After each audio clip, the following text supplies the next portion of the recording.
تو بیسیکلی ہوں nature lower, اور مجھے جہاں کہیں موقع ملتا ہے نا، میں بہت میرا دل کرتا ہے کہ باہر بیٹھیں، باہر جائیں، اور جہاں پہ اگر پانی کے پاس چلے جائیں اور گھاس ہو، درخت ہوں، اچھی ہوا چل رہی ہو، اور اگر اچھی ہوا نہ بھی چل رہی ہو تو ہم کسی درخت کے سائے میں یا کسی شیڈ میں بیٹھیں تو تاکہ تازہ ہوا کا ہمیں موقع ملے، بھلے وہ گرمیاں ہوں یا سردیاں ہوں، ہوا لو بھی ہوتی ہے تو ہوا تو تازہ ہوتی ہے نا۔ مگر کچھ لوگ ہوتے ہیں جو بالکل نیچر لور نہیں ہوتے۔ میں اپنی امی کو دیکھتی ہوں کہ بالکل نیچر لور نہیں ہے، وہ باہر نکلنا نہیں چاہتی، حالانکہ ان کی اتنی بڑی جگہ ہے، جانور ہیں، بہت سے درخت ہیں، پھول ہیں اور باغ ہیں بڑے بڑے، تو میں ان کو کہتی ہوں کہ آپ تھوڑا سا باہر نکلیں، اپنے پھول پودے دیکھیں، اپنے جانور دیکھیں، تو وہ نہیں نکلنا چاہتی، جس سے مجھے یہ احساس ہوا ہے کہ نیچر کو ناپسند کرنا جو ہے نا، یہ بھی ایک میرا خیال ہے ڈپریشن کی نشانی ہے۔ وہ اس لیے کہ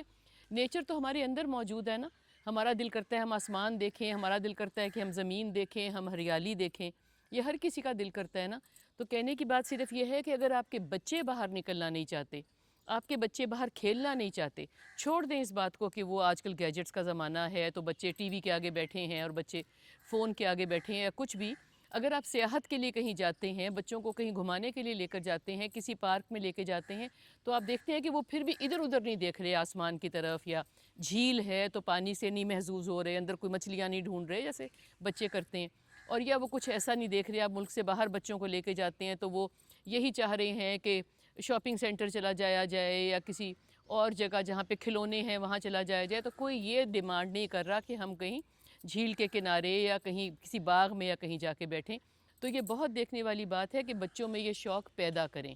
بچوں میں باہر نکلنے کا شوق پیدا کریں۔ ہمارے ہاں تو گرمی چونکہ بہت زیادہ ہوتی ہے تو گرمی میں ہم کہتے ہیں بچوں کو لو نہ لگ جائے، لیکن اگر بچے یا بڑے کھڑکی میں سے بھی باہر نہیں دیکھنا چاہتے جہاں سے روشنی آ رہی ہے، بھلے وہ دھوپ ہی آ رہی ہے، تو میرا خیال ہے کہ یہ بڑی تشویش والی بات ہے، بیکاز بہت سی ہمارے اندر ایسی چیزیں ہیں جو ہمیں نیچر سے ملتی ہیں، تازہ ہوا ہمیں ملتی ہے۔ ہمارے ہاں ہمارے ملک میں ہر تیسرے بچے کو وٹامن ڈی کی کمی ہے،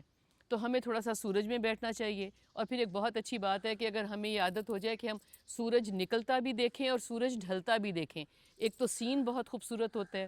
اللہ کی شان کو دیکھیں، ہم اللہ کی تعریف کرنے کا ہمیں حمد و ثنا کا موقع ملے گا، ہم اچھے وقتوں میں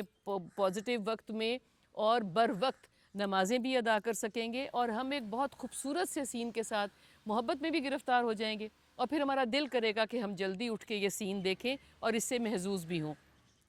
اور جب سورج نکلا نہیں ہوتا نا تو اس سے پہلے ایک وقت ہوتا ہے جب یہ جو سورج کی روشنی ہماری اسکن کے لیے بھی بہت خراب ہے نا، کہتے ہیں بہت دھوپ میں نہ جائیں، یہ شعاعیں کینسر کرتی ہیں یا ٹین کرتی ہیں یا تھمز ڈالتی ہیں منہ پہ یا جو کچھ بھی ہے، تو جو اس سے نکلنے کا پہلے کا وقت ہے صبح کا، وہ یہ ہے کہ وہ ہمارے لیے بہت فائدہ مند بھی ہو سکتا ہے۔